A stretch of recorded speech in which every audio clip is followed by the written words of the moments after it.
La liberté d'expression fait partie des libertés fondamentales dont toutes et tous jouissent en France. La Constitution protège le droit d'avoir une opinion et de l'exprimer, que ce soit par la parole, dans la presse ou encore à travers l'expression artistique.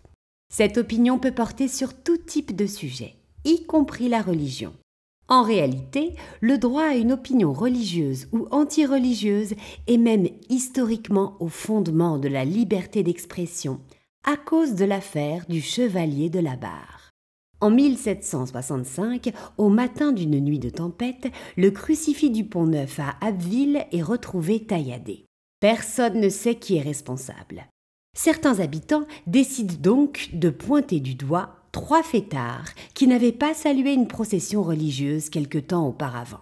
Parmi eux, le chevalier de la Barre, un jeune noble de 19 ans, décide de faire face au juge puisqu'il n'a rien à se reprocher.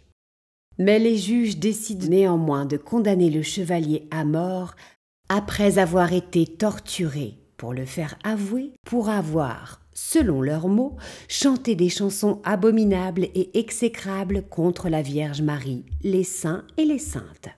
L'évêque d'Amiens demande au roi de gracier le jeune homme, sans succès. Après qu'on lui ait brisé les os, le chevalier de la Barre est décapité. Son corps est jeté au bûcher, un exemplaire du dictionnaire philosophique de Voltaire cloué par une épée sur le torse. Le destin atroce de ce jeune homme de 20 ans suscita une émotion nationale. Ce verdict est un choc pour de nombreux Français. Voltaire est la figure la plus connue à prendre la défense du chevalier, mais de nombreux Français, catholiques ou non, comprirent alors qu'il n'était pas acceptable que l'État puisse punir quelqu'un par la torture et la mort pour des moqueries ou des critiques envers une religion. Quand la Révolution renverse la monarchie en 1789, l'histoire du chevalier de la Barre est encore présente dans toutes les mémoires.